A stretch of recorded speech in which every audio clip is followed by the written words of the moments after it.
Oh, good afternoon and welcome to Live Impact News. It is 1 o'clock p.m.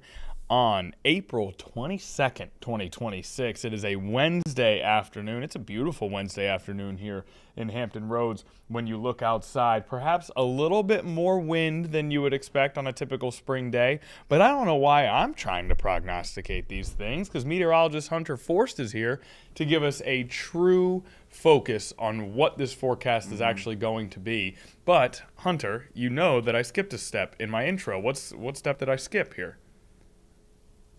The People's producer Nia Campbell is here. Nia, what's going on? You're right. Hello, how are you? I'm doing good. I was gonna say, because when you were trying to introduce, you were like, oh, why would I be the one to talk about this? I thought you were gonna introduce then Nia. You thought I was going to go Nia first, then you? Yeah. You can't be blamed for that, because that typically is the order of operations. And she can do anything. I decided to mix it up today. I just thought that was just my thought process. Any days that you have PTO, Nia does the full forecast. Correct. Top to bottom. And she does it way better than me. But for today, you get to do the forecast. I do get to do the forecast. And it's been chilly. Last couple days. Yesterday, 48 hours of chill. Upper 50s. Yeah. Oof. Yeah, tough. I'm good. 80 today, though. This is when we need that button that when you press it, it does a round of applause. We could use a lot more sound effects in here. We could. Yeah, we are low on sound effects. I feel like that's our next step. I'm just throwing it out there. If you guys need me to stand by during and you just want me to make the sound effects, I could do that. Okay, give us an air horn. You know what? We're gonna table that idea. We're gonna table that idea. We'll come back to that idea. Let's stick with the forecast for now. That's I'll work on that one, but I could do applause. You did nail it with the applause. Okay, I appreciate that. Yeah. But I mean, look at temperatures outside right now. Mid 70s across the board. 75 in Norfolk, 75 in Virginia Beach, 73. There was no 73. Where did I see that? 74 in Hampton, 74 in Newport News, 76 in Suffolk, 76 in Elizabeth City, 76 in Chesapeake. We are 18 to 21 degrees warmer than this time yesterday. You love to see it. Highs should be right around 80 degrees, partly sunny, maybe an isolated shower or sprinkle, but I think most of us staying dry. But it's been pretty breezy, gusts 20 to 30 miles an hour through this afternoon, starting to come down a little bit in a few spots, but that's going to continue over the next couple of hours. But by this evening, we should start to see those gusts coming on down. But you take the breezy conditions, the gusty winds, low humidity, and just the overall very dry conditions, that leads to an elevated fire risk, and that's exactly what we have for today until about 8 o'clock this evening for parts of the south side, up through the peninsula, and down into eastern North Carolina as well. So pretty close to our entire viewing area. The eastern shore seems to be doing a little bit better, but that is almost all of our 13 News Now viewing area that is under an elevated fire risk. Yeah, so it's just, one of those days where you just want to take extra precautions.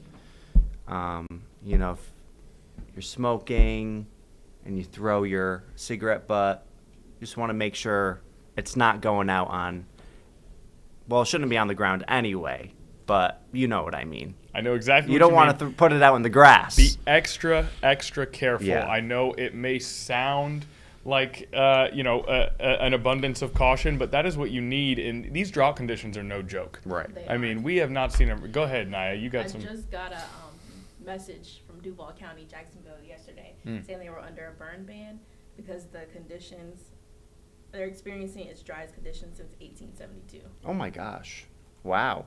That's the message. Yeah, that's a good point, because I was going to, now that you say that, now that you mention it, Florida, it's been brutal down there. The entire state is just, the drought conditions down there are insane. And so I'm not surprised by that. There's some kind of crazy stat, and we'll give a little more context. Duval County, hometown of Nia Campbell.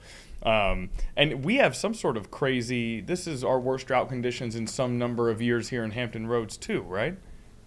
Do we know the number off the top? I don't know off the top of my head, but it's like a good portion of the country. Yeah. That's especially, around the eastern half of the United States. The drought conditions are pretty rough for a lot of people. But over the coming days, at least over the next week or so, we do have an increased shot of seeing some rain showers and beneficial showers at that. So at least we're starting to see a little bit of a pattern change with some of this stuff.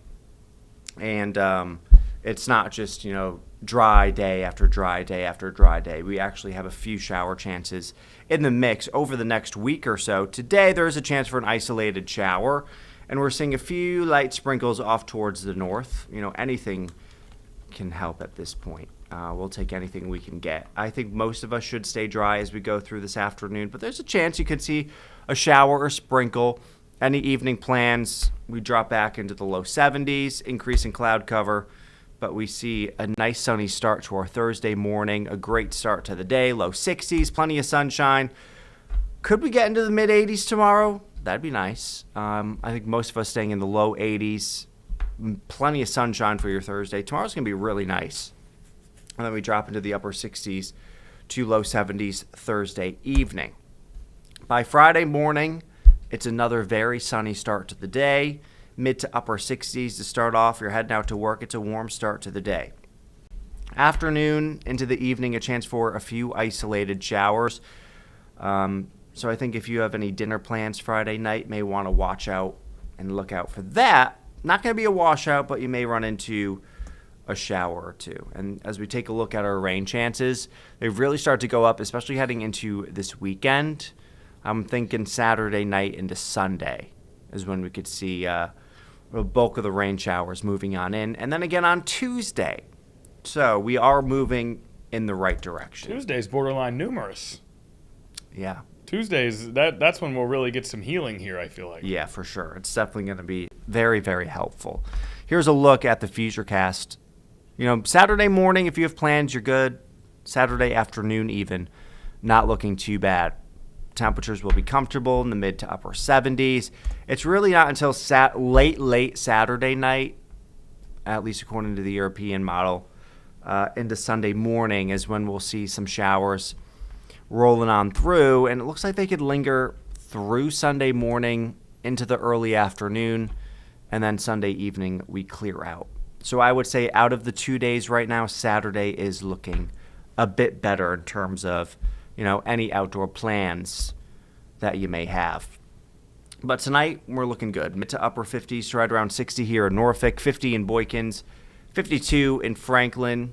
Don't really need the AC cranking. Now, that is a personal choice sometimes. Everybody's got a different internal thermometer. That's why I was kind of hesitant, because honestly, I still might keep mine on. Yeah, okay. He's thinking through that as the words left your body. Because it's going to be in the 80s today, so it's like I need to have my apartment's going to heat up. Right, and you don't want a situation where you're just turning it on and off right. with every temperature movement. Exactly. Especially here where we have so much fluctuation. I did turn it up this morning. It was low. I was like, I really put it low. Yeah. It was at 63. You had it at 63 this morning? Yeah. That's frigid. Naya, 63 on the AC. What's our ruling on that? I think 63 isn't terrible. Ooh, thank you. I like to keep it 70. We're a 70? We're a 68 to 70 family as well. Yeah. We're in that 68 to 70 range. I will put it 68 to 70 range if I'm gone for the day, or if I'm going away. Okay. But when I'm sleeping, 68 is your storage temperature? Maybe 72. Are you layered up at the house? Is that the deal? No. Are you sweatpants? No. You just run hot. Yeah. I'm with you, Naya. I'm in that 67 to 70 range. I'm just 63 is low for me. 63 is cold. I'm just so confused because you like it hot outside, just cold in the house. Yeah, I don't want to sleep in the heat. He's a complicated individual. I'm a Naya. complicated individual, Naya. This guy's got layers, But I would much rather sleep in the cold. That's For the sure. only one thing I like about winters, because I can open up my windows and it's 25 out, Yeah. and then that frigid You're air. sleeping with your windows open? Sometimes. I'd rather sleep in the cold than sleep in the hot, but I would rather I'd rather be awake in the heat than awake in the cold. Correct. Yeah. Me as well. Yeah, so there we go. Connor But 63 Connor and I get it.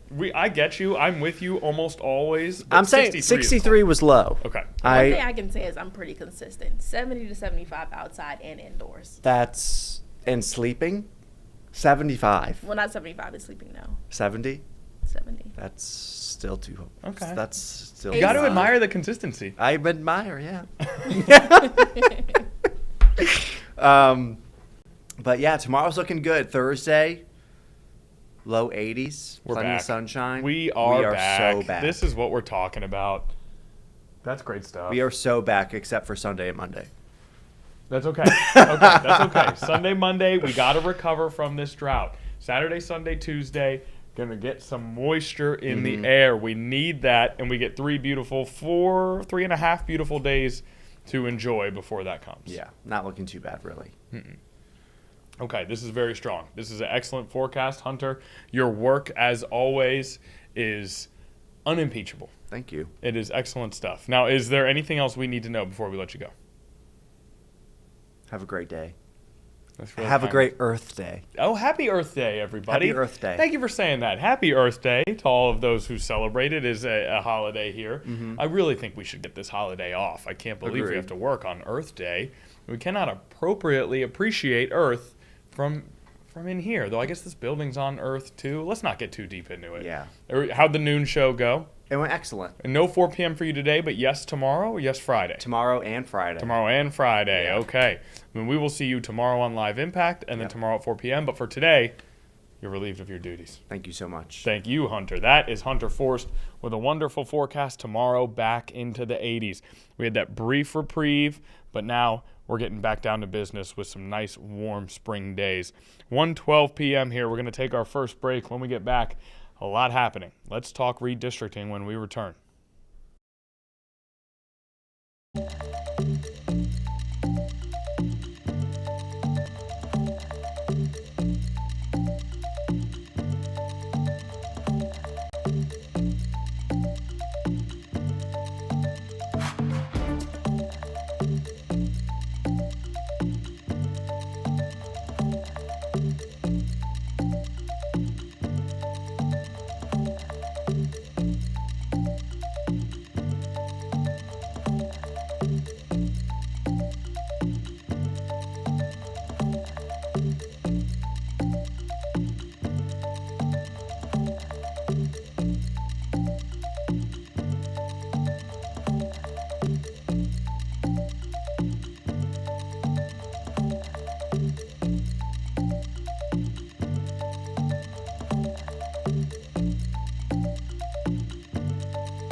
All right, welcome back to Live Impact News here on 13 News Now Plus. I am doing a quick check on any breaking news, and we don't have any at this moment in time, which means we're going to go over the breaking news from late last night, and that, of course, is the the results of the redistricting referendum. It's not a tongue twister, but this is a story that we have covered intensely for months. I would not be surprised, nor would we hold it against you, if large amounts of our viewing public are tired of hearing about this story. Now, the good news is the vote itself is over. The bad news is that there may be some judicial challenges to come in regards to this referendum. But let's start with these results here, okay? The yes option for the redistricting referendum, the approval of the newly drawn map of Virginia voting districts that will tilt more seats to the Democratic Party, was the winning side in this special election. 51.44% of the vote compared to 48.56% of the vote for the no option. When we break it down in terms of the actual total amount of votes, 3.13 million votes in this election. That is a big number for a special election on a referendum. It's not quite as many as the gubernatorial election, but it is still 3.13 million votes. We had Eric Claville in here earlier, one of our political analysts, who told us there's about 6.3 million registered voters in Virginia. So nearly half of all registered voters in Virginia turned out for this special election. Those are big turnout numbers for an election that there's not a single candidate on the ballot, much less to say a candidate for governor or president or anything of that nature, senators or representatives.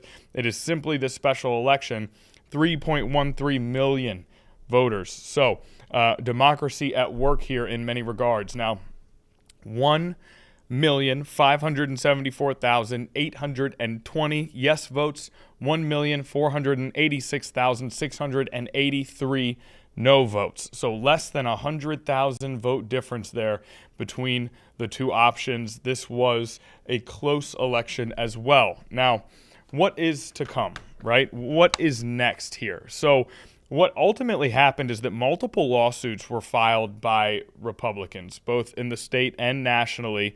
That includes members of Congress, Republican members of Congress whose seats would be in jeopardy with this new map.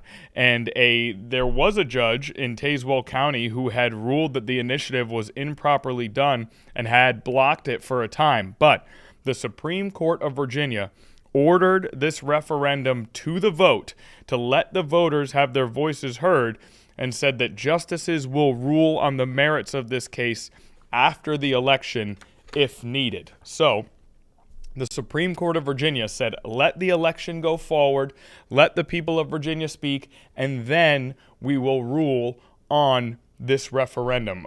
Then we will rule on the merits of these cases that have been brought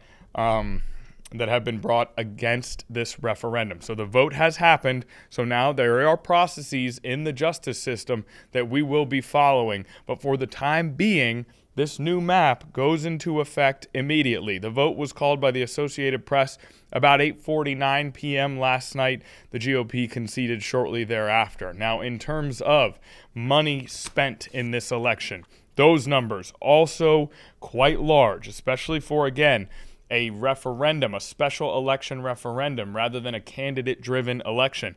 $85 million combined in spending. That's $30 million more dollars than the Virginia Attorney General race that we saw between Jay Jones and Jason Miyares. Now, the breakdown of that is $64 million, just about, for pro-redistricting, and then $22 million for anti-redistricting. So the yes, sort of the vote yes to redistricting initiative with quite a bit more funding in this particular case. So for now, yes is the winner in this redistricting referendum, and Virginia has officially become a part of the redistricting domino effect. They have responded as, again, Donald Trump demanded 5 seats in Texas. Texas reformed their maps. California reformed their maps. Missouri and North Carolina, Republican-controlled, they chose to redistrict, and now Virginia, or they chose to at least initiate those processes, and now Virginia has seen their map officially redrawn. Now, this has been part of the campaign from the yes vote yes side has been that this is temporary, and that come 2030, that redrawing of the census, that this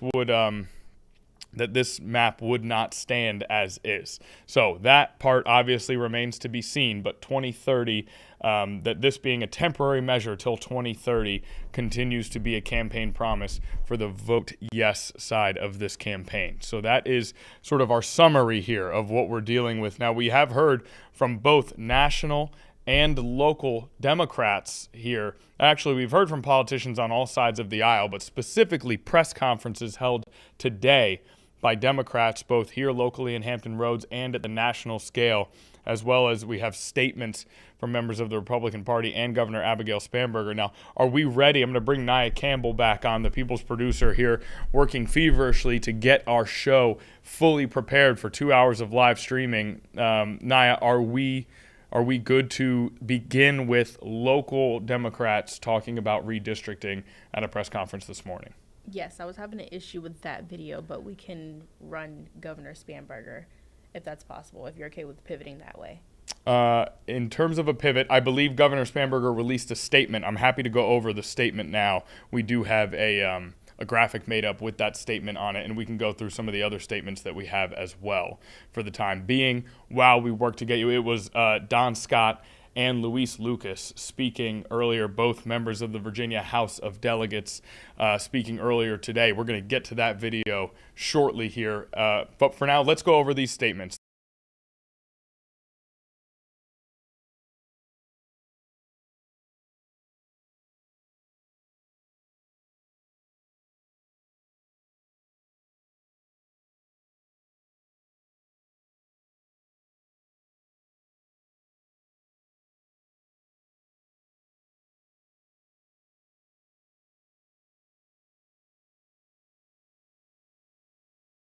Okay, we apologize, guys. We had some technical difficulties leading up to our stream that sort of pushed back our preparations that we normally undergo to get prepared here on Live Impact News. So that little pause there is, myself and Nia kind of working together to make sure that we have everything where it needs to be. So we appreciate everybody's patience in this regard. We're going to go through these statements. We're going to get to those videos when we get a chance. Now, the first one here is Abigail Spanberger, governor here in Virginia, and it reads, Virginia voters have spoken, and tonight they approved a temporary measure to push back against a president who claims he is entitled to more Republican seats in Congress. Looking forward, I remain committed to ensuring Virginia's bipartisan redistricting commission gets back to work after the 2030 census and to protecting the process Virginians voted to create. That's Abigail Spanberger, and that, again, another mention of that temporary nature of this referendum, of this new map, that in 2030 that measure will go away and things will get back more similar to how they were prior to this redrawing. So that mentioned very specifically by Governor Spanberger there. Now, how about on the Republican side? How about Governor Spanberger's predecessor, Governor Glenn Youngkin? What did Glenn Youngkin have to say about this referendum? Quote, thank you to all the voters who turned out to vote against this egregious power grab. The race was much closer than the left expected because Virginians know a 10-to-1 map is not Virginia. I urge the Virginia Supreme Court to rule against this unconstitutional process that will disenfranchise millions of Virginians. There, again, a reference to something we talked about not long ago.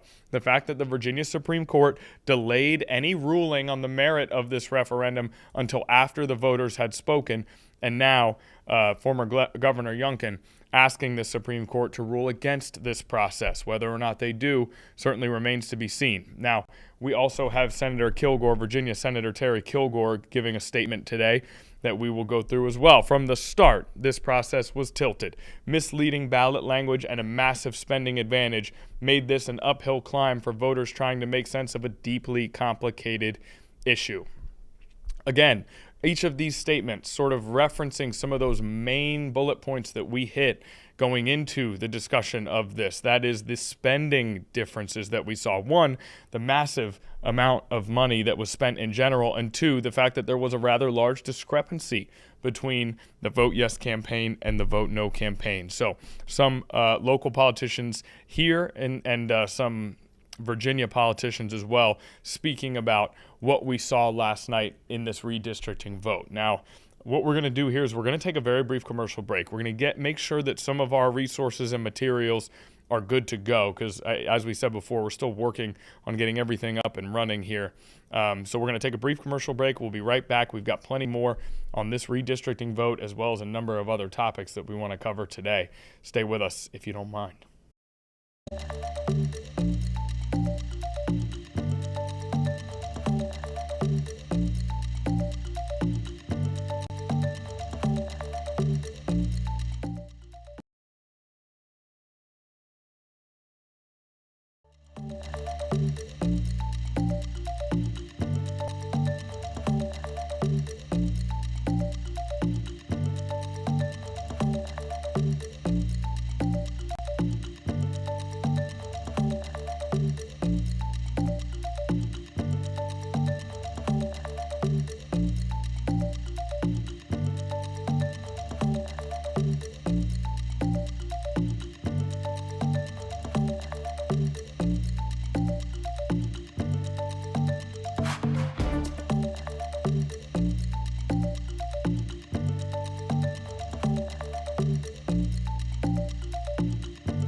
All right, welcome back to Live Impact News. We actually had some material here that came in sort of late breaking for us on Live Impact News. Governor Abigail Spanberger, we read her statement already, but she was live on CNN earlier today. It's video that we have access to here, so we're going to listen to more full comments from the governor about redistricting. Keep in mind, this is also the day where the General Assembly of Virginia is reconvening, and they're going to discuss some of the amendments that Governor Spanberger made to that group of bills that were on her desk a couple weeks ago, including collective bargaining and a potential ban on assault weapons. So I wanted to throw that in there just in case she touches on that as well. Let's take a listen to Governor Spanberger. What was your immediate reaction when you learned last night that the voters in Virginia had approved the redistricting referendum that you supported? So when we found the results out, I was really excited, but not surprised, because it's been clear for a number of months that Virginians were really motivated to take this temporary responsive stance and to do so by voting yes in our referendum.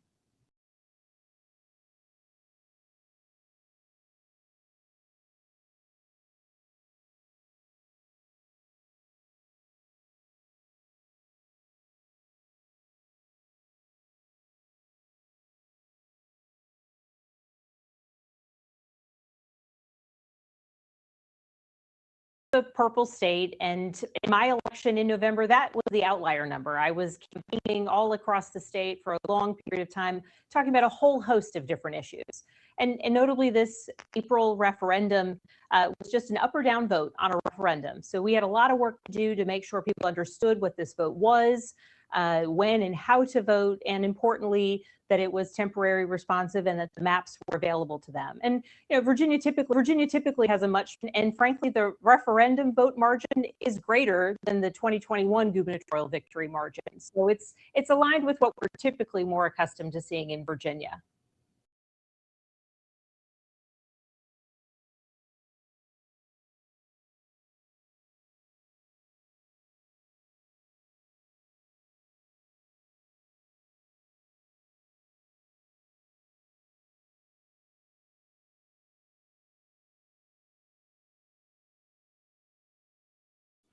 Well, I think that that's fair criticism of places like Texas, where it was the legislature that pushed through a redistricting effort without any buy-in from the people. Here in the Commonwealth of Virginia, certainly it was the General Assembly that drew the maps, but the maps were made available to the public. And so the public, when we Virginians went to the polls, we knew exactly what it is that we were voting for or against. And importantly, I think an important piece is that these districts, you said they could be won by Democrats, and that is a correct way to phrase it, because in fact, these districts, there are now 5 districts within the Commonwealth of Virginia, or based on historical numbers, they have a single-digit area of potential victory. And so that's 5 competitive seats, frankly, compared to the 2 that we have right now, one being held by a Democrat and one held by a Republican. And so it will be a lot of work on the candidates who are running to make sure that they go all across their new districts to earn every single vote, both in the primary later this summer and in the general election in November.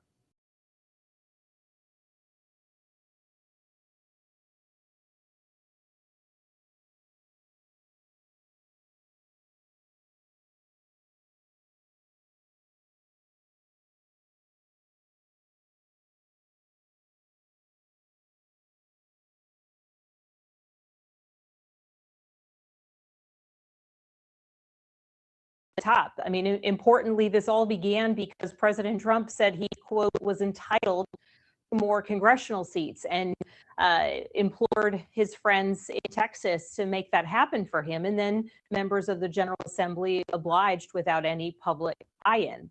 And certainly, I think, what we know to be true here in Virginia is, we are pleased that this referendum passed. But even for people like me, I supported it, vocally campaigned for it. But I want us to return, as is prescribed in our legislation, I want us to return to our bipartisan redistricting commission after the 2030 census. And so I think returning to whether it's commissions like we have in Virginia or other good governance and redistricting priorities, frankly, I'd love to see Congress take that up as a priority to ensure that there is bipartisan or nonpartisan, different states have different options, that there's community input in the redistricting process. That will be the case in Virginia. We are not just committed to it in words, but in fact, the legislation of the referendum prescribes specifically that it is temporary, responsive, and preserves our bipartisan commission, which will take the eyes of the nation on Virginia last night during this redistricting vote. The eyes of Virginians come 2030 will certainly be back on the General Assembly to ensure that that word temporary is indeed followed through on. But based on everything that we heard there from Governor Spanberger, that is the intention, that this is a temporary redistricting measure to fight the other redistricting operations that we've seen across the country in various states. So again, that remains to be seen. We have more coverage on this when we return. More redistricting. Again, national and local politicians speaking about this. And we'll also have maybe a live event or two that we do want to dip back in on. For the time being, though, let's take a brief commercial break. We'll be right back. Don't miss us too much. And then we'll continue with our coverage of redistricting.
All right, welcome back to Live Impact News. We talk about how significant nationally the redistricting vote here in Virginia was. That is very much sort of corroborated by the fact that U.S. House of Representatives Democrats took the podium today to speak very specifically about this decision in Virginia on redistricting. House Minority Leader Hakeem Jeffries and others speaking about Virginia from earlier this afternoon.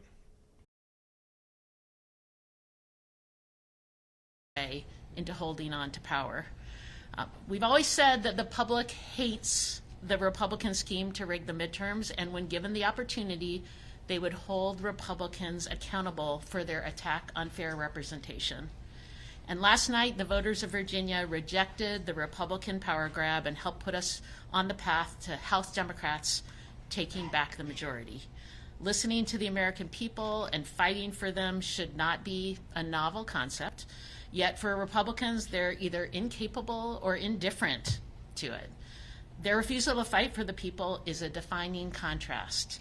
And because Democrats are listening to the people, we are winning. And our work is not yet done. The ultimate referendum will take place at the ballot box this November, and we're confident that voters will hold Republicans accountable for their cruel, cost-spiking, and corrupt agenda, and power Democrats to victory in the midterms when we take back the House majority. This has been a critical time. We are using every tool to continue to fight back and stand up for the American people. And the person who has been leading us, and as I said before, tirelessly, has been our incredible leader, Hakeem Jeffries. I'm going to turn over to him. Good morning, everyone. Thank you so much to Susan Del Bene, our field general, who is doing an extraordinary job leading the DCCC in our efforts to make sure that we take back the House in November. House Democrats will continue to fight one battle after another on behalf of the American people.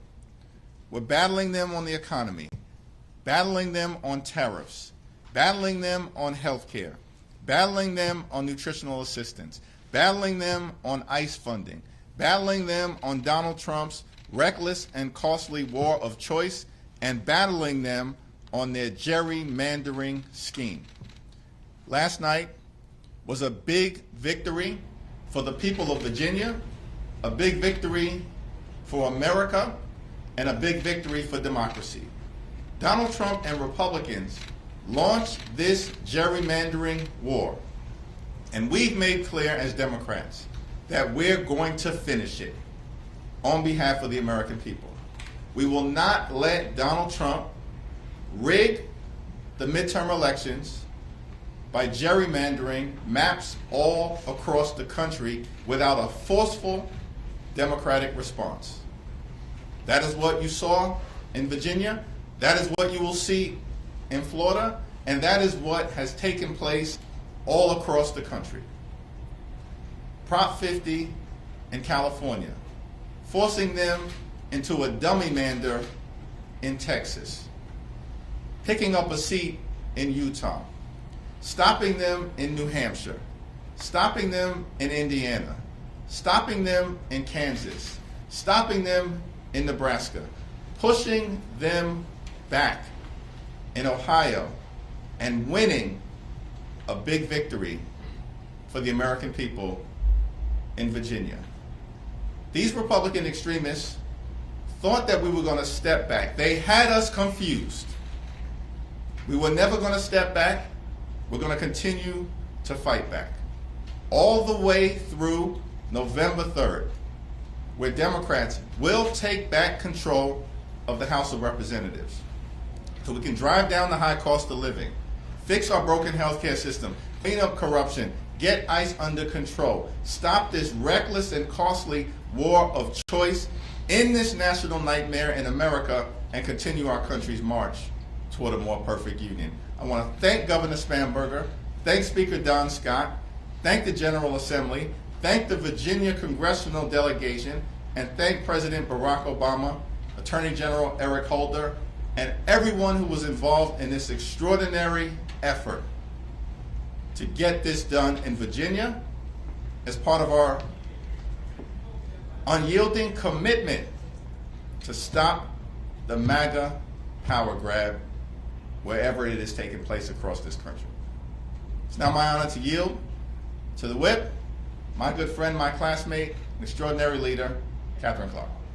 Thank you so much. Thank you so much, Mr. Leader. We are so grateful for you, for your vision, for your fight, and for helping have this victory. And to Susan Del Bene for her courage and strength as she marches towards victory in November, giving us the resources and the vision of how we get this done.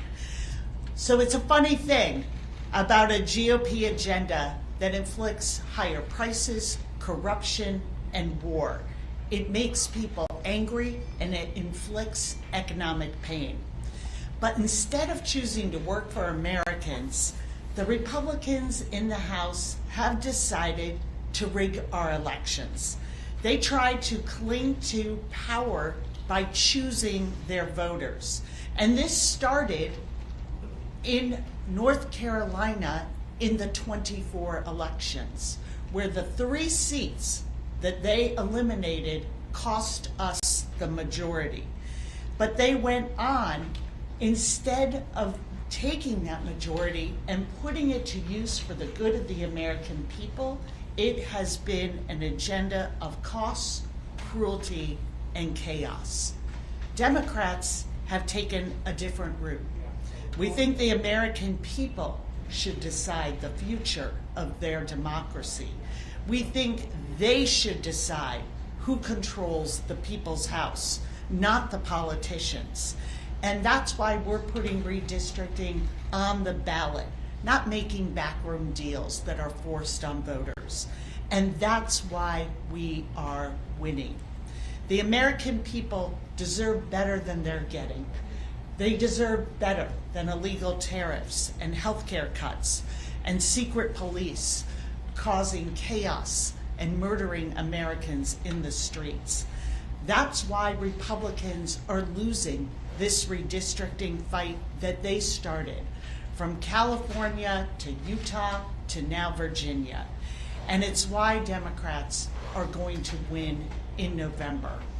And I am also, on my list of those that we are grateful to, include the chairman of our caucus, Pete Aguilar, who helped us lead the efforts in California to meet Republicans and bring us to victory in that redistricting effort, and was absolutely critical in the results we saw in Virginia. With that, I yield to you, Pete. Thank you, Whip Clark, and to Susan Del Bene and Leader Jeffries. Truly, without their efforts here leaning in, this would not have happened. But it's very clear. The American people have spoken. They are not going to stand by and let Donald Trump and House Republicans rig our elections so that we have 2 more years of making life harder and more expensive for working families. In Virginia and California and Utah and in states around the country, Americans have made their voices heard, and they have fought back against Republican attempts to silence them. For more than a year, the American people have watched as Republicans have ripped away health care, driven up costs, prioritized billionaires over their lives. But rather than change their policies to actually improve the lives of people around our country, Republicans and Donald Trump have doubled down, working to steal the next election to support their own efforts. Democrats won't let that happen. I was privileged to play a role in our efforts in Proposition 50 in California to directly counter Trump and the Texas scheme that he engineered. And in the fall, Californians made it clear that Republicans had violated that trust that night. And Virginians made it clear last night. And they said clearly, enough is enough. While Republicans take their cues from Donald Trump, drawing maps in back rooms and in the middle of the night without input of voters, Democrats, in these examples that we have talked about, took that fight to the American people. And at the ballot box, members, constituents in these states had the opportunity to push back against Donald Trump. And the people decided. Democrats have the momentum, the candidates, and the American people on our side. We will fight and we will win the House this November. Republicans have started this fight, but Democrats, and more importantly, the American people, are the ones who will finish it. Yield back to the leader. Thank you, Pete, and let me join Catherine in thanking you and members of the California delegation, Zoe Lofgren, who did an amazing job in connection with that unified effort to win Prop 50 decisively at the beginning of this fight. And as Pete indicated, and Catherine and Susan, we're in this fight until we win this fight on behalf of the American people. Questions? If Democrats do win back the House next year, will you advance a bill to ban gerrymandering and advance independent redistricting, or is this a recognition of a new era when every state will try to draw maps based on political parties? We've continued to stand behind our prior efforts to establish one national standard that would prohibit mid-decade partisan gerrymandering all across the country. But what we're not going to do is unilaterally disarm. Apparently, that's what Donald Trump believed that we would do. That's what James Blair believed that we would do. They had us confused in terms of the moment that we're in and the need to push back consistently with the fierce urgency of now. Going back to that moment when James Blair and Donald Trump were talking about Texas, there was a lot of talk about how risky this is, that it would look like you guys were hypocritical by now embracing a response by mid-decade gerrymander. So can you go back to that moment and why you decided to move forward on this? The stakes are incredibly high, and it's the American people who should be the ones to decide who serves in the majority, not Donald Trump and his MAGA extremists. They launched this gerrymandering war because they were trying to rig the midterm elections and prevent the people from being able to decide who actually controls the majority. And the reason why they've launched this gerrymandering war is because Republicans under Donald Trump have been a complete and total failure. They failed on everything, everywhere, most significantly on the economy. And now they've gotten us into this reckless war of choice. I want to yield to Susan and Catherine to respond to this, but from the very beginning, in our conversations with Gavin Newsom, the Democrats in the Texas legislature who made the brave decision to go on quorum break so they could shine a spotlight on Donald Trump's gerrymandering scheme nationally, as opposed to Texas Republicans being allowed to simply get away with it in the dead of night. But we also decided that as we were going to respond in a manner consistent with our values. Yes, we were going to win this fight. But it's also important to note, our response has been forceful, temporary, as a direct reaction to what MAGA extremists have done, and at all times approved by the voters. That's the big difference between how we've approached this effort and Republicans who are going into state legislatures in the dead of night, passing maps, and then being afraid to present those maps to the people in those states. Right now in Missouri, we have collected enough signatures to take the Missouri gerrymander before the people in November for an up or down vote as to whether that map should take effect after the 2026 election. And Republicans are fighting us in court. And so we don't want to hear any pearl clutching from these people on the other side of the aisle. We take our case to the voters. They don't. And if they're on the right side of this fight, why are they pushing back in Missouri? Just allow the map to go forward, the current map to go forward, and then the voters can decide in Missouri, pursuant to the Missouri Constitution, as to whether it should be enacted. The Republicans are fighting us right now because they're afraid of their own voters. But we're going to keep the pressure on them at all times. Catherine, Susan. All right, welcome back to Live Impact News. House Minority Leader Hakeem Jeffrey, other Democratic elected officials at the national level from the House of Representatives speaking about redistricting, the latest domino to fall, Virginia last night. Now, we've got other headlines we want to explore here. We will revisit redistricting likely later on in the show. It is the big story of the day, but we also have the Virginia General Assembly in action as we speak as they go over some of those amendments made by Governor Abigail Spanberger to bills that were on her desk that had previously passed through the General Assembly. And of course, we also have the Senate floor live in Congress right now as well. So I know it's a lot of governance today, but that is the top of mind of what's happening at this point in time. But before we do any of that, we're going to take a commercial break. We also have maybe a couple of Earth Day press conferences that maybe we'll touch on as well. But for now, let's take a commercial break.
Okay, back here in studio, live Impact News. Now, there was a point in time a couple of weeks ago where a deadline was approaching and eventually passed for Governor Abigail Spanberger to decide what to do with a number of bills that were on her desk. They were on her desk because they had already passed through the Virginia House of Delegates and the Virginia Senate.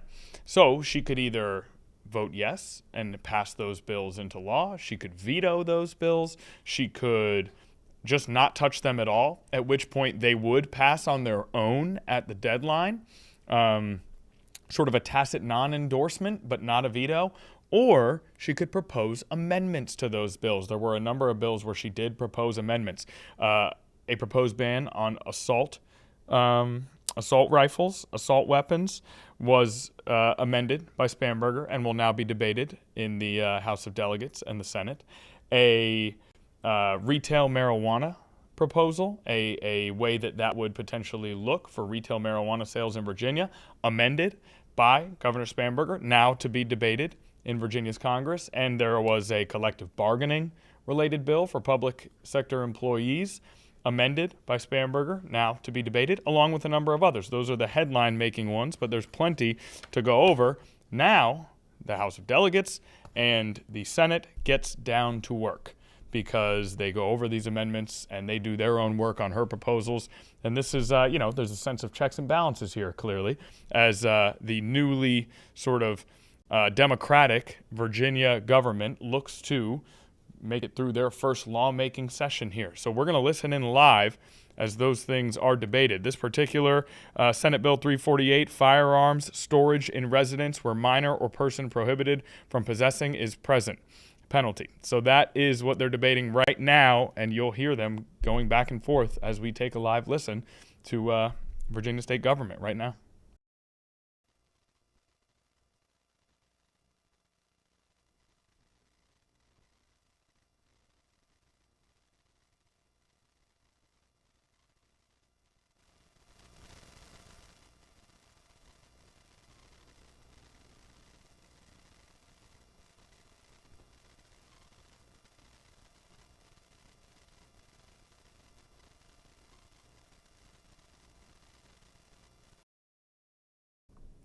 Well, as you can tell, some audio issues there in the Virginia state government. I feel like I really built that up, probably oversold it, and then we go out there and there's no audio. But we are going to work to get that problem fixed for you as soon as we possibly can.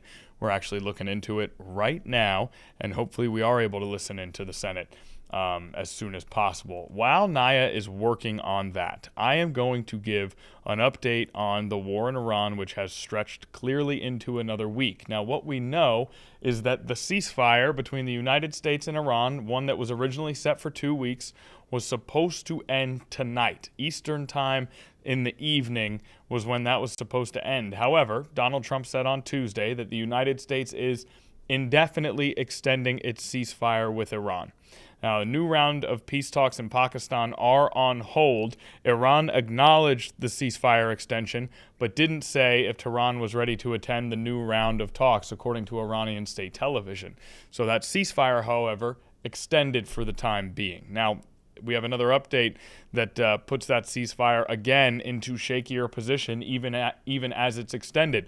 Iran's Revolutionary Guard fired on 3 ships in the Strait of Hormuz on Wednesday, throwing efforts to end the war further into question. The Guard seized 2 of the ships and was bringing them to Iran, according again to Iranian media. Now, earlier, Trump said the U.S. would continue to blockade Iranian ports. So there is still disruption in the Strait of Hormuz, that water passageway where 20% of the world's oil passes through, and which has largely been held hostage throughout the course of the war in Iran. It's been the driving force, really, behind the sharp increase in oil prices and henceforth gas prices that we've seen. Now, the Iran firing on a ship in the Strait of Hormuz and seizing 2 of the ships, it's something that the United States did not long ago. The U.S. forces boarded an oil tanker previously sanctioned for smuggling Iranian crude oil in Asia, according to the Pentagon yesterday. Now, as it puts into place a global warning to track down vessels tied to Tehran, that tanker becomes the second vessel that has been interdicted by the United States military. Now, Iran's foreign minister called the U.S. blockade a breach of the ceasefire. So while there has been a ceasefire and we have not seen the attacks and the missile-driven attacks that we saw as the war was in its first 4 to 5 weeks, we are now seeing, obviously, some form of conflict play out in the seas for the time being. So that is your update on the war in Iran for today. That's something that we continue to observe, those fragile ceasefires. Now, they've been referred to that way, and yet they have held for the most part so far. So it's something that obviously the eyes of the world are watching, even as we worry about all these new headlines that come across our desk here at home. Now, we do have audio on the Virginia government here, on the state government. So let's go ahead and take a listen now. We apologize for the delay, for the false alarm, but we're ready to go here. Let's listen in. And bipartisan bills. The question is, shall the governor's recommendations to Senate Bill 364 be agreed to? All in favor of that motion? We went from no audios to 2 audios there, which I would say the 2 audios is better than no audios, but I think 1 audio would be ideal. I'm obviously joking around. We were working to get this right. That actually was a very clear video. And those audios were very clear as well. We just had a bit of an echo there as we had 2 different audios playing. It's not always easy monitoring 4 or 5 different live events on the same platform. So we are, we're obviously still working on that. Let's give it another listen here. It looks like we may have it up for you in just a second.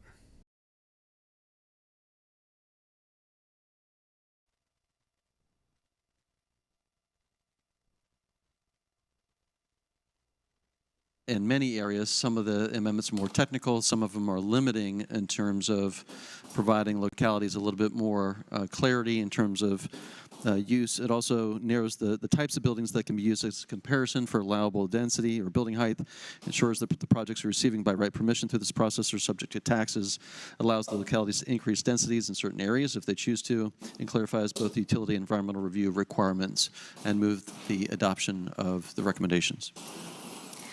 The question is, shall the governor's recommendations to Senate Bill 388 be agreed to? All in favor of that motion will record their votes aye. Those opposed, no. Are the senators ready to vote? Have all the senators voted? Do any senators desire to change their vote? The clerk will close the roll. Ayes 21, noes 18. Ayes 21, noes 18. The governor's recommendations are agreed to. Senate Bill 398. The senior senator from Loudoun. Thank you, Madam President. Madam President, I move that we adopt the governor's recommendations, and speaking to that motion. Senator has the floor. Thank you, Madam President. The governor had 2 amendments to this bill. This is the Virginia birth-related neurological injury bill that seeks to put some guardrails around that program. We've seen several issues with the program over the years, and the fund is meant to protect and take care of families that have terrible and traumatic injuries that happen to children in the birthing process, Madam President. And the governor's amendments does 2 things. It adds in the Attorney General in the office of the governor to review those potential settlements, and it removes the treble damages provision from the bill. And so, Madam President, with that explanation, I move we accept the governor's amendments. The question is, shall the governor's recommendations for Senate Bill 398 be agreed to? As many as are in favor of that motion will record their votes aye. Those opposed, no. Are the senators ready to vote? Have all the senators voted? Do any senators desire to change their vote? The clerk will close the roll. Ayes 39, noes 0. Ayes 39, noes 0. The governor's recommendations are agreed to.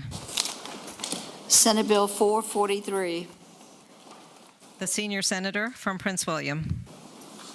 Thank you, Madam President. Move the adoption of the governor's recommendations, and speaking to the motion. Senator has the floor. Thank you, Madam President. And so the governor's recommendations touched on a number of different areas, but what it changes in the bill regarding siting of batteries in approved solar projects is it does require the developer or host locality to attempt to negotiate a siting agreement, which is previously carved out of the bill. It includes essentially a right-sizing of storage. So if you have a 10-megawatt solar facility, it can't exceed the existing megawatt in terms of battery storage, so it's sort of a one-to-one in these amendments. So if you had some concerns, these amendments and recommendations limit the bill more and provides a little bit more, I think, control to localities. And those are the essential recommendations, as well as some technical amendments to this. But it does provide, I think, a little bit more control to localities in the process and move the adoption of the recommendations. The question is, shall the governor's recommendations to Senate Bill 443 be agreed to? All in favor of that motion will record their votes aye. Those opposed, no. Are the senators ready to vote? Have all the senators voted? Do any senators desire to change their vote? The clerk will close the roll. Ayes 24, noes 15. Ayes 24, noes 15. The governor's recommendations are agreed to. Senate Bill 490. Senator from Western Henrico.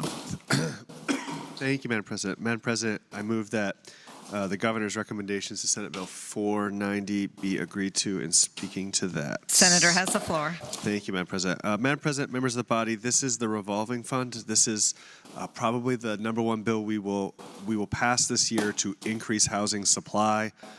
Throughout the course of this legislation, we've kind of had a do we put it in the housing trust fund, do we not conversation. So it's been in the housing trust fund, it went out of the housing trust fund, it went back into the housing trust fund, and now it's coming out of the housing trust fund, and we're gonna create a separate fund essentially and advocate for separate money through the budget.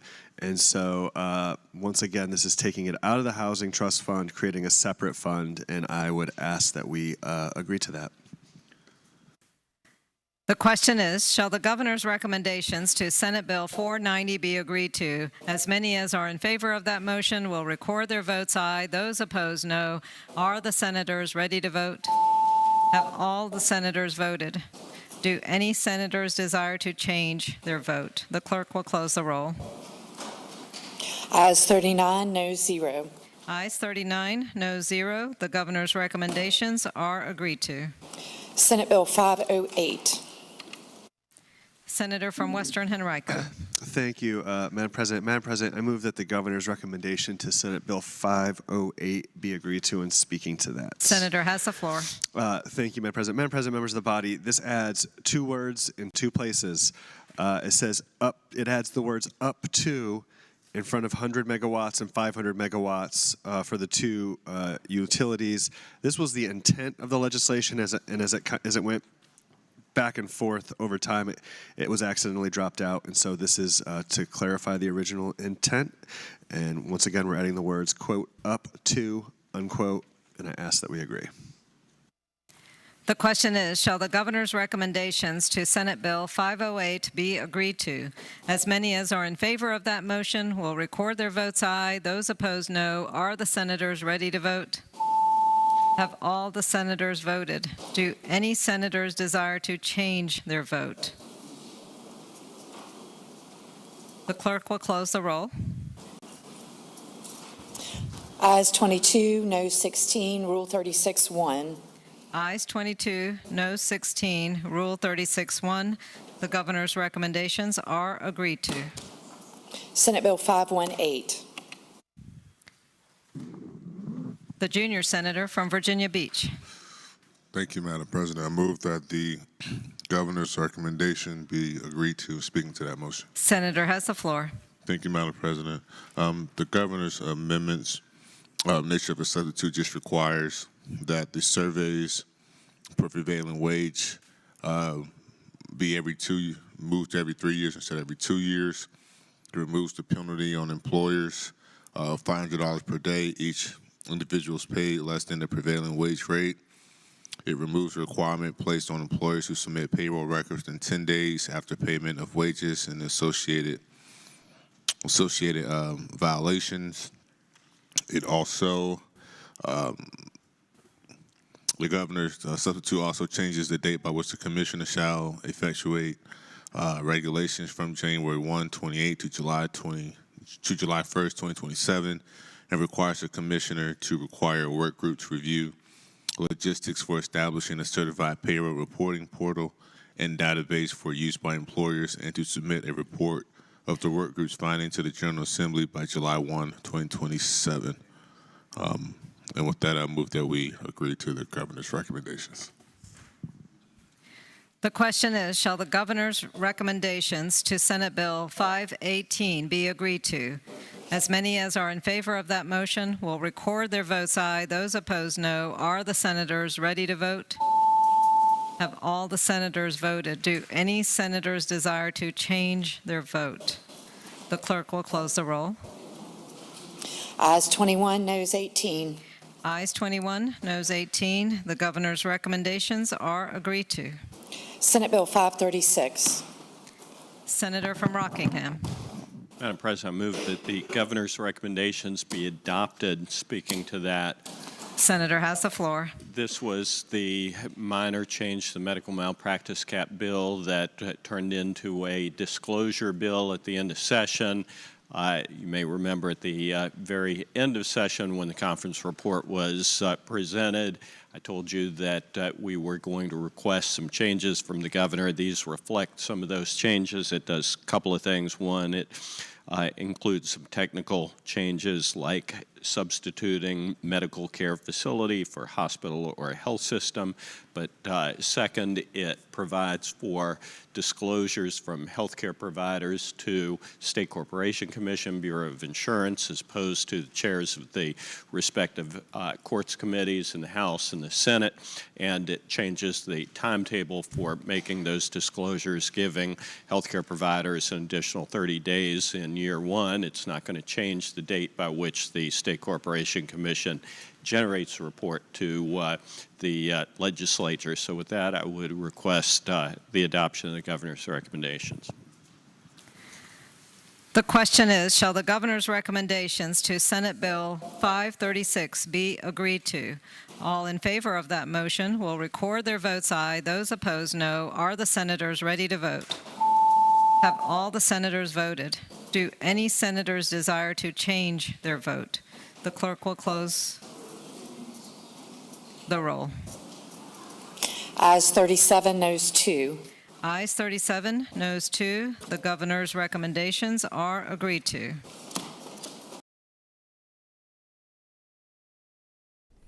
Okay, ongoing at the Virginia General Assembly. Statements and votes. Statements and votes. Oh, it does look like the marijuana products, a bill related to marijuana products has come up to debate. Let's take another listen in here before we move on. Were some additions made to Senate Bill 543, which is relative to the Enforcement Act for the unlicensed sale of products that have THC levels that are higher than the packaging speaks to. There are also some changes that speak to the administration of the tip line. And further, there is technical changes that clarify that the requirement for a decal for retail establishments also includes micro businesses, pharmaceutical processors, and any entities dispensing facility that might also sell certain types of paraphernalia.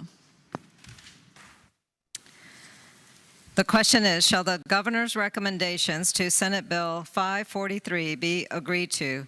All in favor of that motion will record their votes aye. Those opposed, no. Are the senators ready to vote? Have all the senators voted? Do any senators desire to change their vote? The clerk will close the roll.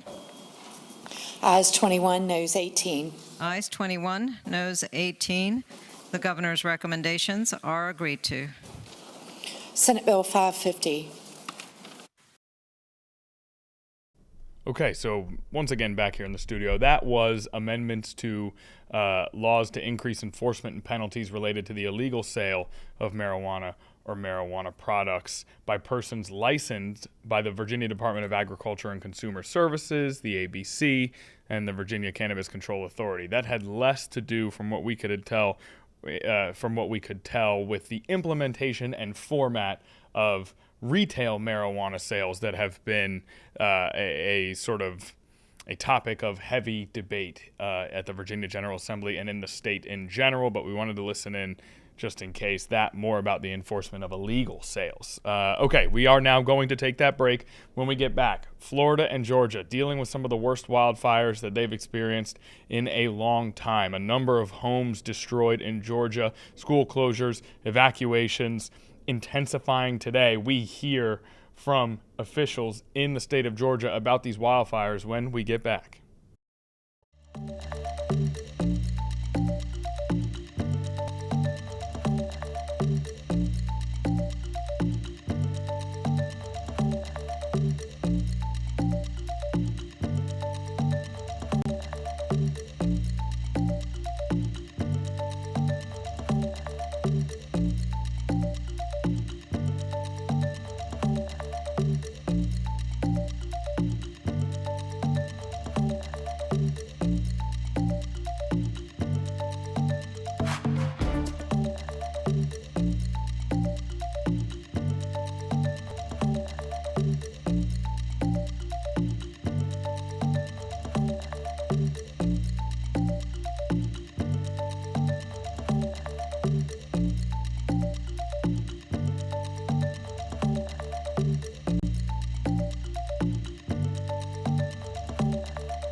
Welcome back to Live Impact News. While wildfires are burning all across the southeastern United States, you heard Hunter Force talk earlier today about how these drought conditions are some of the worst we've seen in a long time. It's really been something our meteorology team has harped on quite a bit over the last week and a half as we continue to await some well-needed rain, and it is seemingly even worse as you go further towards the southeast.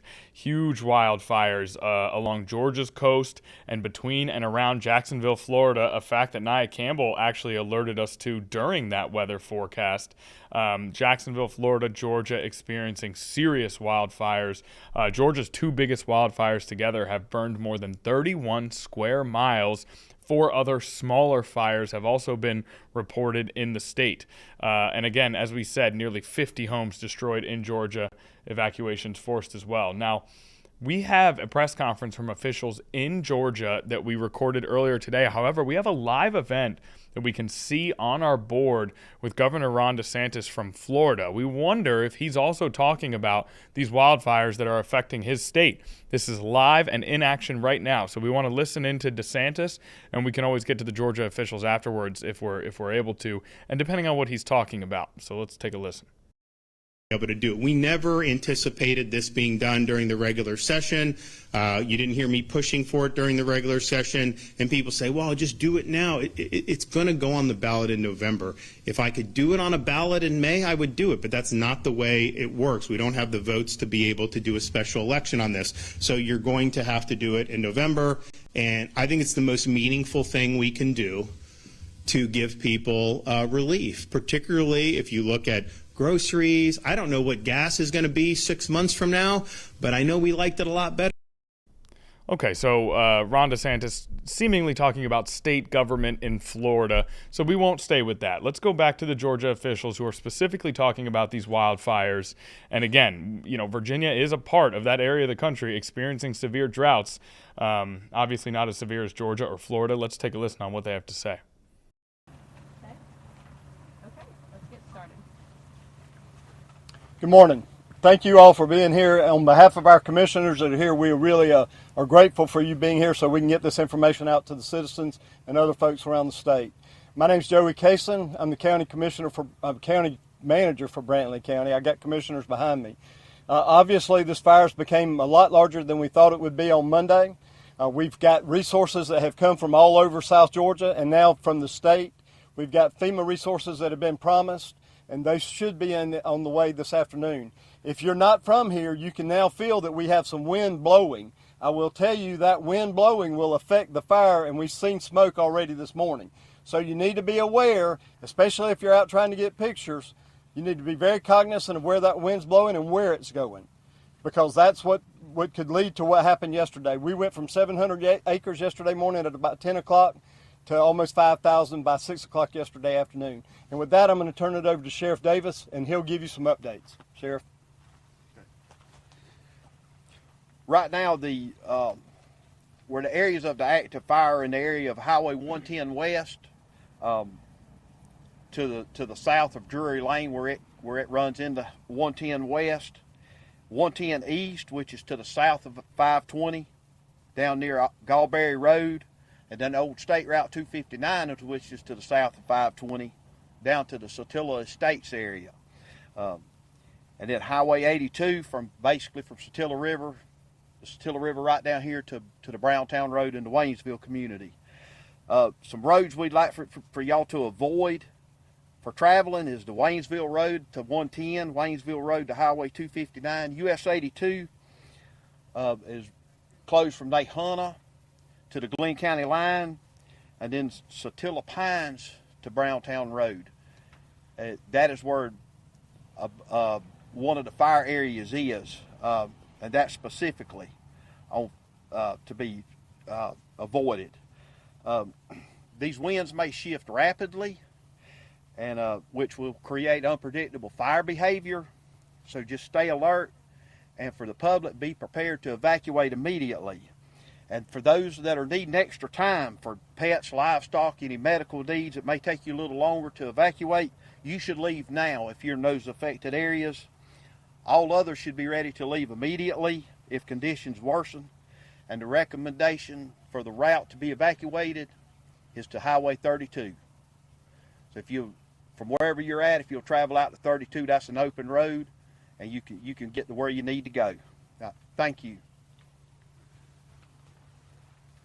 With that, I'll turn it over to Mr. Chuck White with Emergency Management. Chuck. Hey folks, good afternoon. I want to thank all of you for coming here and helping us carry this message. This is very important. This is a large, dynamic fire that is not fully contained. Roughly, this is about 4,000 acres, maybe a little less, and we would characterize that at about 10% contained. This is very dynamic, very fluid, so it's moving and the threat moves with it. I think what you're hearing from the county administrator, from the sheriff, and a board of commissioners for Brantley County is we have one singular overarching priority, and that is life safety for first the public, and secondly for those that are going into harm's way as our first responders to fight the fire. We're asking the public to pay attention, be prepared. 1, 2, 3. Hey, I've got everything ready. I've got fuel in the vehicle, and I'm simply grabbing my go bag, what's important to me, my pet, and I'm moving out. We have shelters available. We have a phone number you can call that's provided on the press release for how you get access to that. If the question is, and I want to get ahead of this, is how many people have been evacuated? Most evacuations are voluntary. So I'm not going to be able to put a number on that. What I can tell you is there's approximately 25 people currently in shelter. We're prepared for more, and we expect more. And I want to follow that up. Life safety and taking care of the social fabric for those that have been impacted by this fire is a huge priority for this county. We're pulling in resources from the state of Georgia for long-term recovery group support so that we're able to start working through the issues for those that have lost everything. And folks, in some cases, it is just that. They've lost everything. So the human element remains the number one focus for this organization, for this combined unified command, for this overarching structure that is attacking this vehemently. Okay, we are.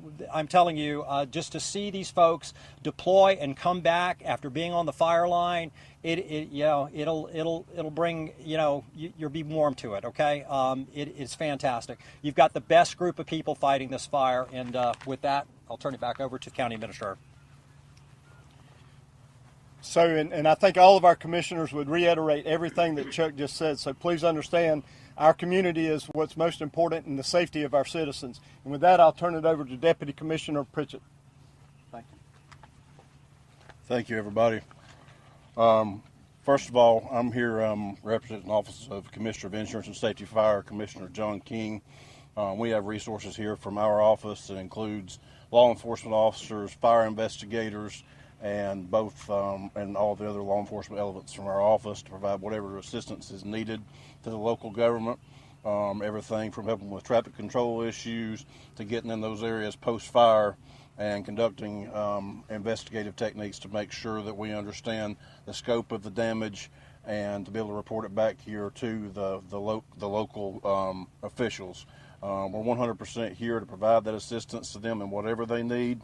As far as the state response, I also want to make sure it's clear that the Department of Natural Resources is here with several people.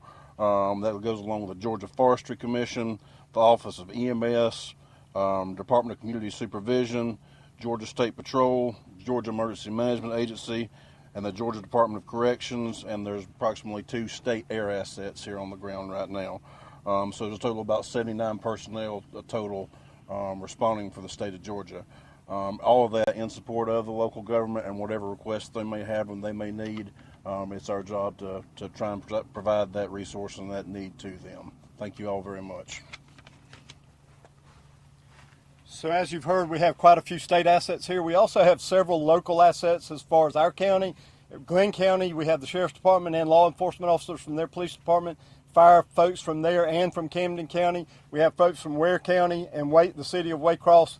Really, we have 22 fire agencies from all over South Georgia. So if you would like a list of that, we can get you a list of that. Please be asking the right folks, the PIO folks. They can get that for you. And with that, that's it. Thank you. Okay, welcome back to Live Impact News. We continue to move through our day here, 2:27 p.m. on this Wednesday. I'm getting word from multiple people in the studio now that a commercial break would be advisable. Nia Campbell, are you getting that message as well? Yes. Okay, then we will go. We'll take a quick commercial. When we come back, plenty more news to explore, including a couple live events happening right now. We'll be right back.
Okay, welcome back to Live Impact News. It is Earth Day, of course, so we do want to touch on the holiday just a little bit here, a day that is makes sure that we are continuing to respect and observe the natural environment that we have been given to live on here on planet Earth. And in California, Governor Gavin Newsom, among others, are marking Earth Day with a state park system expansion announcement. Let's take a listen. Let's see what they're talking about at this announcement in California. And it was the Peninsula Open Space Trust that made that a possible extension to state parks. And again, I want to emphasize that these properties were all donated by these partners. I think they need a round of applause, please.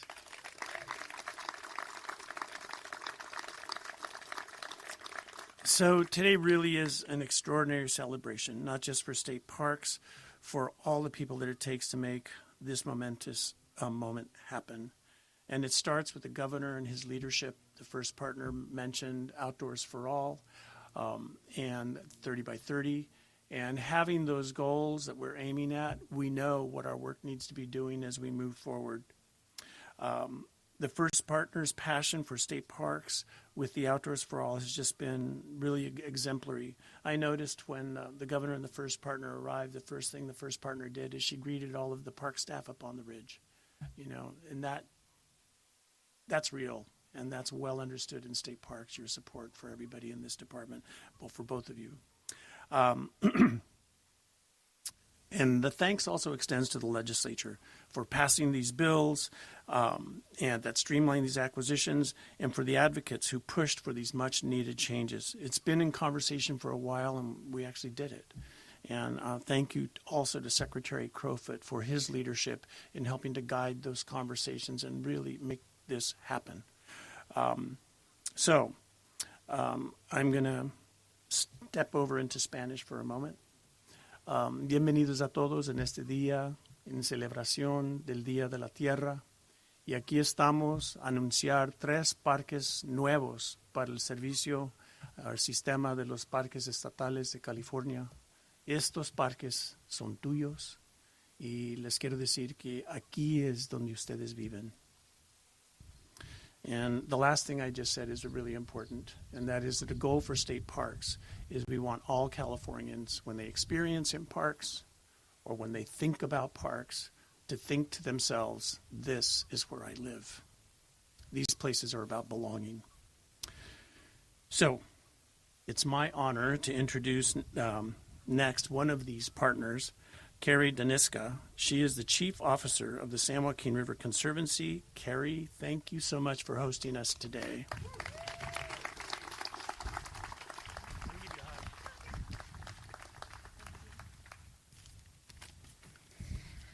Good morning, everyone, and thank you for joining us here at Sycamore Island so we can celebrate Earth Day. It's an opportunity to reflect on our shared commitment to protecting the lands, waters, and wildlife that sustain our communities here in the San Joaquin Valley. And I want to begin by acknowledging the tribal communities whose ancestral lands we stand on today. Their enduring stewardship of this river and these landscapes continue to guide our work, and we are grateful for their leadership and for the partnership of our state and local agencies, conservation organizations, and community groups whose dedication made today possible. The San Joaquin River Conservancy was established to create continuous, publicly accessible river parkway, to protect our region's natural resources, and to expand opportunities for low-impact recreation and environmental education from Friant Dam to Highway 99. It is an honor to serve as the Conservancy's Chief Executive Officer, leading an agency that is expanding access to and deepening our connection with the San Joaquin River. Today, the Conservancy manages nearly 3,000 acres of riparian forests, grasslands, ponds, trails, and river habitats within the San Joaquin River Parkway, places that are essential to both wildlife and the public's enjoyment. Properties like Sycamore Island, where we've gathered today, remind us just how vital open spaces are to the health and well-being of both people and nature. As one of California's 11 state conservancies, our work directly supports the state's broader conservation and access goals. The vision of Outdoors for All aims to ensure that every Californian, regardless of background or income, can enjoy safe, welcoming outdoor spaces. California's 30 by 30 initiative seeks to conserve 30% of the state's land and coastal waters by 2030. In the San Joaquin Valley, these goals come together in the planned 5,900-acre San Joaquin River Parkway. And we hope that Sycamore Island and the Conservancy's 5 other properties, totaling 874 acres, are just the beginning of something truly special for California and all of its residents. Thank you for being here and for your continued support in expanding access to open spaces, supporting the San Joaquin River Parkway, and building a more inclusive and resilient future for California. And at this time, I'm pleased to turn things over to Secretary Crowfoot.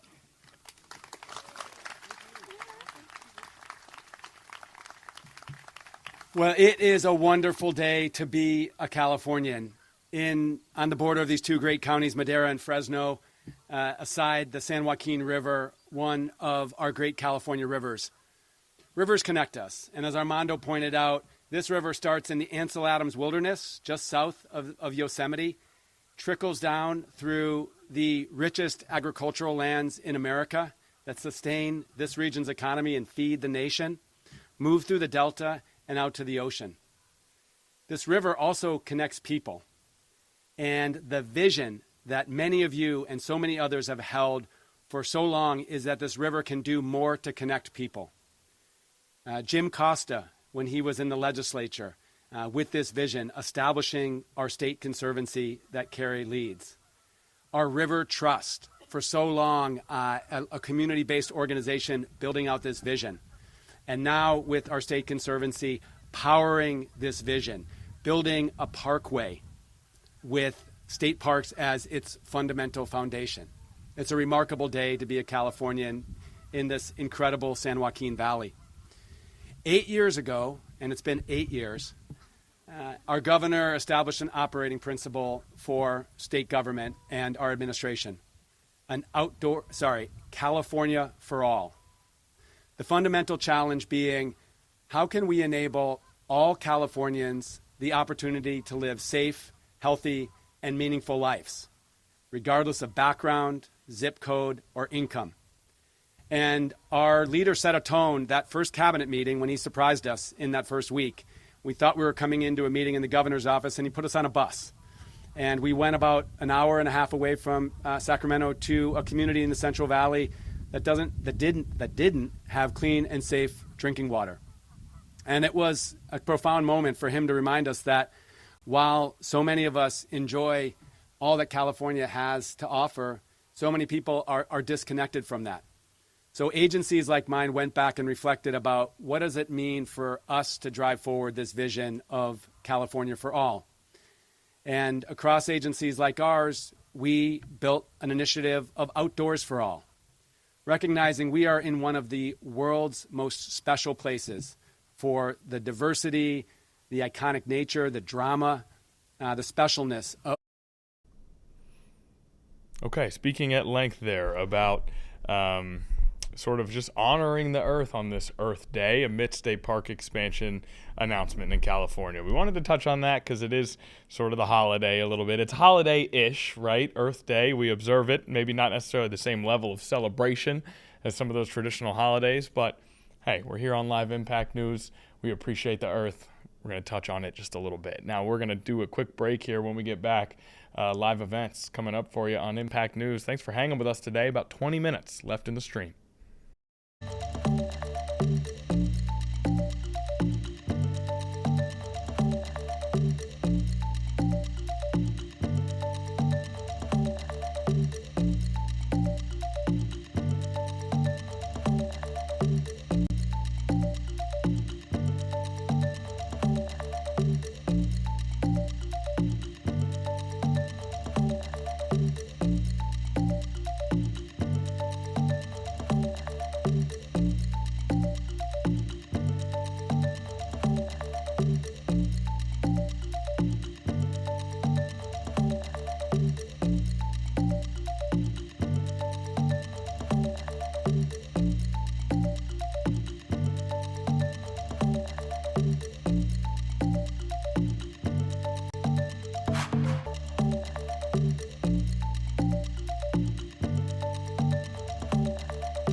All right, we're back here in the studio, live Impact News. Welcome back from the break. We're actually going to go out to a Health and Human Services Secretary Robert F. Kennedy Jr. testimony on Trump's 2027 budget request before what I do believe is a Senate committee.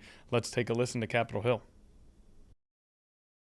Give those hospitals a chance to restructure to rebuild their infrastructure, to install telehealth, to remodel themselves, as you've pointed out. A hospital cannot exist. The business model is failed for a lot of those hospitals. Again, 1.6 patients a day. You cannot have an overnight hospital and have a business model that works. We need to have another model, and we need to help them transition to that. And that's one of the things that the Rural Health Transformation Fund will do. Yeah, thanks, Secretary Kennedy. Let's talk about something near and dear to our hearts. You were committed to make America healthy again, and very specifically targeting children and their health. Just tell me some of the things that you've done and where are we going briefly? What's the goals for the next year to help make America healthy again? Well, thank you for that question, Senator. I think probably the most impactful thing that we've done is change the food pyramid. The food pyramid was written by food industry lobbyists for 50 years. And it reflected the mercantile impulses of those companies that put Fruit Loops at the top of the food pyramid. We have now done a science-based guideline. The best nutritionists in our country from the biggest universities came together for almost a year, did a science-based guidance, and that emphasized protein, vegetables, whole grains. That will now revolutionize the dietary culture in this country because we're changing the subsidy program. So we give $405 million just from USDA a day to food subsidies, to the WICS program, to school lunches, to the Indian Health Services, to SNAP, and all these other programs. And they will now change to align with the dietary guidelines. The military is now changing the food on all of its bases. And so we're going to see massive changes across the culture, and we're going to see more availability of this food, and I can explain why that'll happen, but I think that's the most important thing. Yeah. Getting rid of the GRAS standards, which we've had bipartisan support on that. Senator Saunders has been a leader on that issue. We are actually doing it now. We have final regulations, again, in the interagency process on GRAS right now. We're getting rid of food dyes. We're reforming through Operation Stork Speed, infant formula. We're redoing the nutrients, making sure to test for all the contaminants. If I could just get one more question. So thank you, and I do commend you. You've done your job. You guys have done great work with transparency, with prior authorization. You're starting to talk about GRAS. But I think we need to look in a mirror. And so many of my colleagues are saying, what have you done or not what have you done? But we have bills right before us. Our transparency, our price tag bills, 18 bipartisan co-sponsors. Our prior authorization bill, 68 co-sponsors. Let's get those across the finish line. GRAS legislation, our MAHA package. We just released a large HSA package of bills. All of these would drive down the cost of health care, codifying much what you have done as well. But Congress we need to do our job too, and quit treading water up here. Thank you, Mr. Secretary. Thank you, Senator Marshall. Mr. Secretary, before I go to Senator Hassan, what was the CDC paper you said attributed improvements in longevity to sewer treatment, for example, not vaccines? I'm looking for that on ChatGPT, and it says it doesn't exist. So what is that? It's called Guyer. The lead author is Guyer, G-U-Y-E-R. There's another one that came out in 1977 that was required reading in virtually every medical school that says the same thing. And actually, who's the author of that one? That one was called McKinley and McKinley. McKinley and McKinley. That one is not CDC, according to ChatGPT. That's not. The Guyer is CDC. And Johns Hopkins. Senator Hassan. Well, thanks, Mr. Chair, and good to see you again, Secretary Kennedy. Look, I agree with you that all Americans should have access to healthy food. However, President Trump has made it far harder for families to afford their groceries. Last year, the typical family paid hundreds of dollars more than they did the previous year on groceries such as fresh vegetables, fresh fruit, meat, coffee, and dairy. And while a few items, such as eggs, have gotten cheaper this year, other staples like beef continue to reach historic highs under President Trump. Do these high grocery prices make it easier or harder for families to eat fresh, healthy foods? I would say that beef has dropped by 1% in the last quarter. I know, look, beef prices are up 20%. Banana prices are up nearly 7% since President Trump took office. Cheese prices are up 6%. So again, when groceries get more expensive, easier or harder for families to afford the very healthy foods that you want them to eat? Well, there's also, you can eat beef, you can eat poultry, you can eat fish, and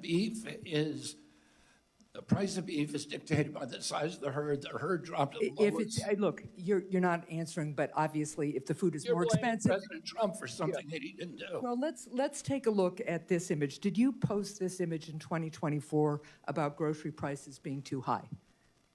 I don't recall. Well, you did post it. That's your handle up there, and and I agree that grocery prices were too high in 2024. But under President Trump, they have skyrocketed even further. So now let's go to an updated version of this post. Will you post this?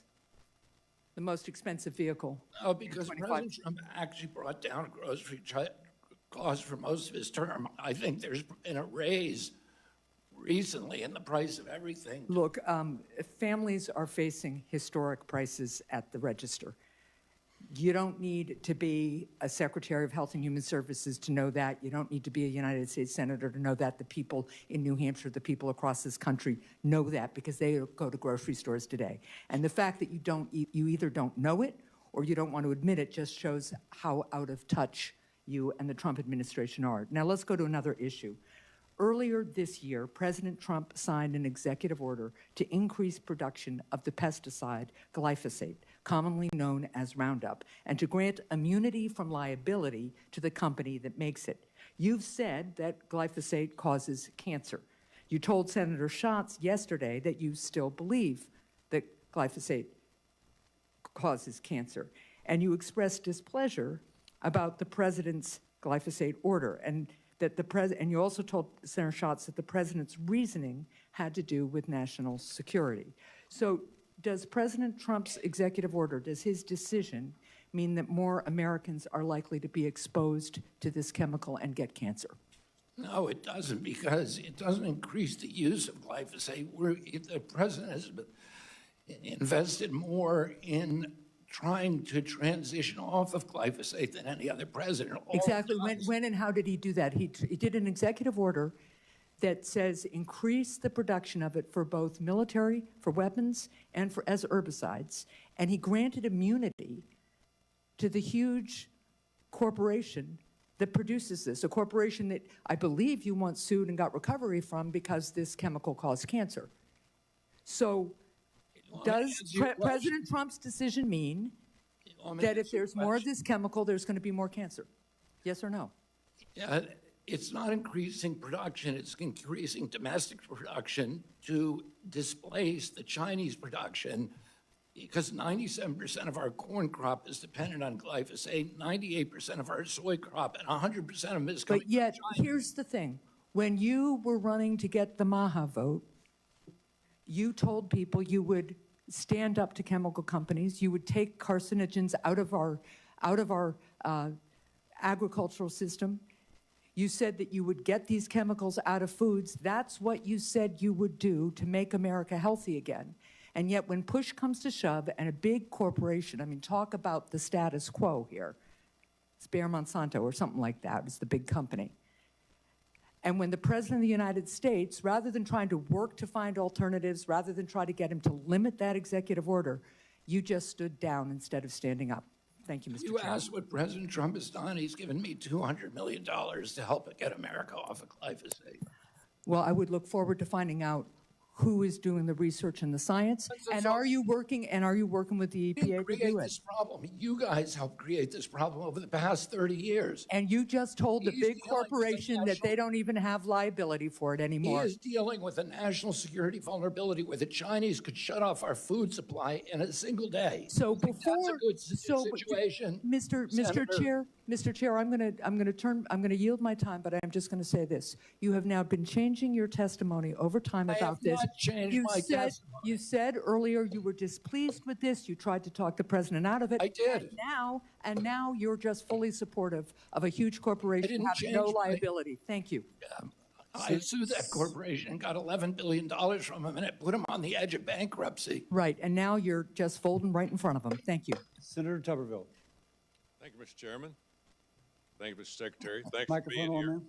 Thank you very much. Is your microphone on?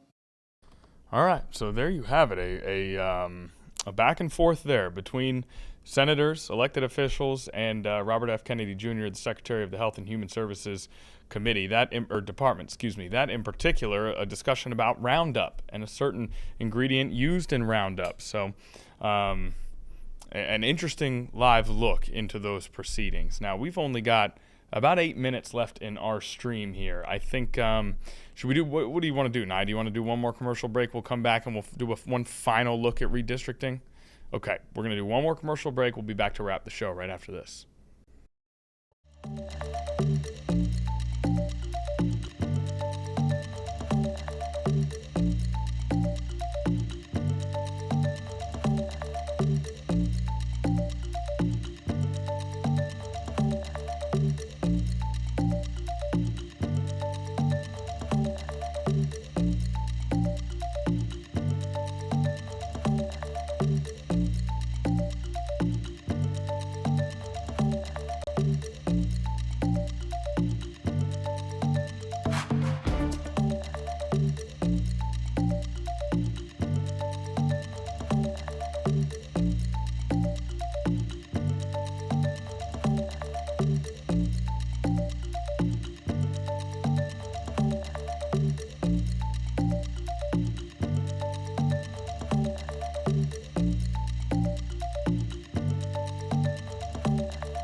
Okay, back here in the studio one more time on this Wednesday edition of Live Impact News. We began the show with weather. We had Hunter Forston here giving us a forecast. But in terms of the news portion, we began the show speaking about redistricting. Yes, approval to the newly drawn maps won the special referendum yesterday, 51.44% to 48.56%. That's just less than 100,000 votes of margin of difference there. And so the new congressional maps approved for the time being. There is expected to be some judicial challenge to work through as the Virginia Supreme Court declined to rule on any merits of this case until after the election had taken place, until after the people had spoken. And they spoke last night with a win for the yes option on that redistricting referendum. Now, we heard a lot from national politicians earlier today. We heard from Governor Abigail Spanberger. What about some politicians that have represented us right here in Hampton Roads? Luis Lucas and Don Scott at the podium from earlier today. We grabbed a snippet of this for you to listen to here on Live Impact News. They showed up informed, they showed up focused, and they showed up ready. Now, this 10-1 map, yes, 10, I won't say it, 1, is about leaving, it's about leveling the playing field for the country. We were not going to let anyone tilt the system without a response. We were going to meet this moment, and we were going to act. And yesterday, we did. And let's be clear, this goes beyond Virginia. And what started in Texas didn't stay in Texas. And what started here will not stay here either. Virginia sent a message. If you try to rig the system, we fight back. If you try to take power from voters, we will take it right back. I meant it when I said Virginia will finish the fight, and yesterday we did, and I thank you. I think Donald Trump and MAGA is watching us right now. If they didn't know us, they know us now. And, I had the pleasure of his former campaign manager, I think his name is Chris Lasavita or something like that. He retweeted me and said, something about Don Scott. And I said, I know you're mad, because we just winning. And so I would be mad too. But you don't send the junior varsity out when you got the varsity on. All right, that does it for Live Impact News. We hope to see everybody back here tomorrow.